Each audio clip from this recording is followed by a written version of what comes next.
Hey kids, welcome back to Cooking with Ounce. Today is a bit special, a little of an experiment today. Here I have Mountain Dew. Here I have some meat. We are going to make an epic jerky. I plan to have a collab with the homie Paul Westerfield, who's really into this. It's sort of a spin-off of his tasting session series, but anyway, it says Milanesa, but I'm going to use it for jerky because I find that it works pretty well for that. So let's cut this open.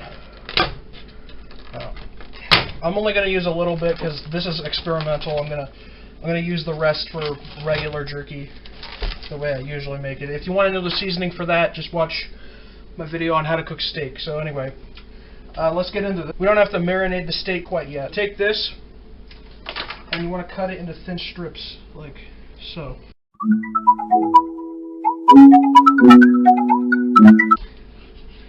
This is very good if done right. The thing about homemade jerky, it's very different than the stuff you get at the gas station. It's a lot thinner, a lot crispier, but like it's still pretty good. It's a bit like off-putting to an outsider at first, but it's really good if you do it right. Look at this cringe little creature. How you doing, buddy? So yeah, we got this. I think I'll add the dry ingredients first. So a lot of this recipe has, like I said, I don't own like a Michelin star restaurant or whatever. I'm just sort of like freestyling it. So anyway, I used ChatGPT to come up with seasonings for this. So anyway, it recommended some garlic, some ginger, some pepper. Alright, so that's the dry ingredients. Now here's the sort of main event.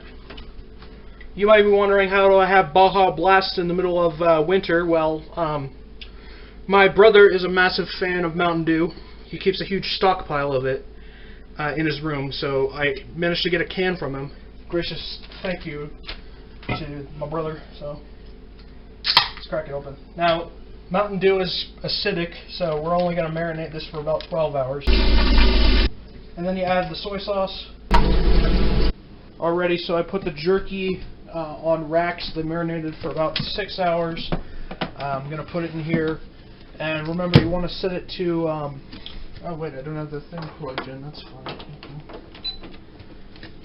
So, it has a dehydrate setting. You want to set it to 3 hours at a temperature of about 170. 1 hour and 30 seconds into the thing, you'll want to go and check it. So, yeah, that's about it for the jerky making process. Alright, so after like almost 12 grueling hours, it's finally done. Here's the final product, what it looks like here. It looks pretty good. It's a bit more moist than jerky usually comes out when I make it, but anyway, let's give it a try.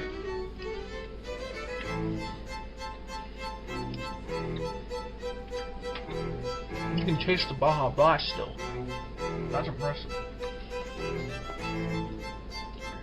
That's pretty good.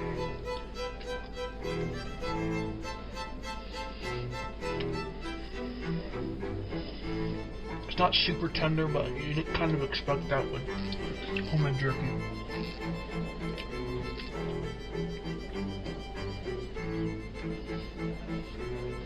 I would say that's pretty good. This experiment worked out well.